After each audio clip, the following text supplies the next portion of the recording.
everyone, and welcome to this Hangout. Today I'm talking about the systems approach and operating models. Why does every organization need an operating model? And it doesn't matter whether you're a big organization or a small organization, you still need an operating model. The operating model is just like the skeleton of a human body. It's the skeleton of the organization. It helps you to actually identify when you start your business of what is your capabilities, what are you going to deliver, and how you're going to deliver it. So from that perspective, as a startup, it really helps you to understand your organization, what it's going to look like, and what will you develop into. If you're a big organization, it helps you to actually stay on track with your vision and your strategy, so that when you actually become so big and you're a global organization, you understand what are the products that you offer your customers, and you can, when you get feedback from your customers, you can also understand what is differentiating you from other organizations. So an operating model is, for me, the most important part of your business case, or even from your strategy and your vision. And it will actually start off with what do you want to achieve, and then from there onwards you will take the why, and that is how you'll implement it through your operating model. And the methodology that I use is called the systems approach, or otherwise also the process approach. Now, if I am correct, I'm not totally certain about this, but my understanding is that this methodology was created by the International Bureau of Standards, which is a global organization which standardizes systems, procedures, and quality aspects of an organization. So you can actually register your organization and prove that you are following certain processes to this organization, and they will then certify you as an organization that delivers with integrity. They've developed the systems approach to actually help organizations to define how they should actually certify their processes with them.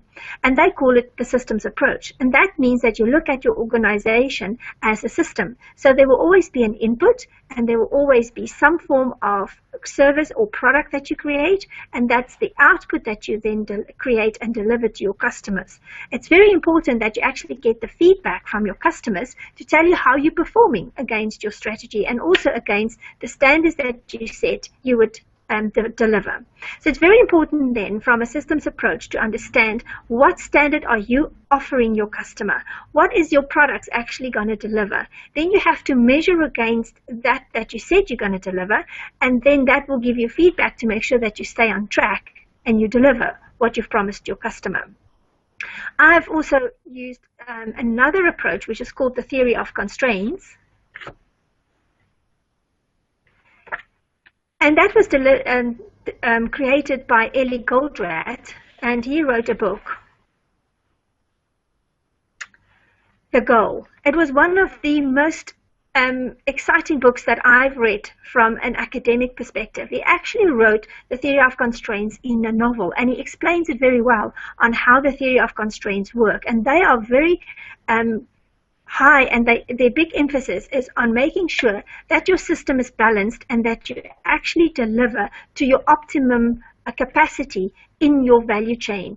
So that is from your customer order right through to your customer delivery. You actually have to balance and optimize the whole system. So the whole objective of the system is to deliver the same things and concentrate on the same things that will actually get the product out of the door. Now, if you understand a production environment, it's a bit easier to explain that, first of all, in a production environment where you will be able to see the products go through a product line, and you'll also be able to see where are the bottlenecks in your system, because your inventory will normally increase in your bottleneck. So it's very physical when you walk through a factory to actually see where have you got stock sitting on your floor which are not moving. Once you've found the bottleneck that is actually prohibiting you to get the products out of the door to your customer, you have to work on that as part of the chain to make sure that you increase the capacity of that bottleneck, because you will only be able to deliver the number of items that your bottleneck can produce in a day. And he's created a lot of measurements that supports this systems approach very well and very effectively to be able to make sure that you deliver optimum amount of capacity at the end of the day to your customers. When you then have spare capacity, you can then start looking at how am I going to increase my sales to get the capacity and balance the sales to the capacity if you've got spare capacity. So for me, he was the first person that I ever knew that was saying, let's increase the cake rather than let's cut cost and let's reduce cost when we go into a recession or when there is difficult times in an organization.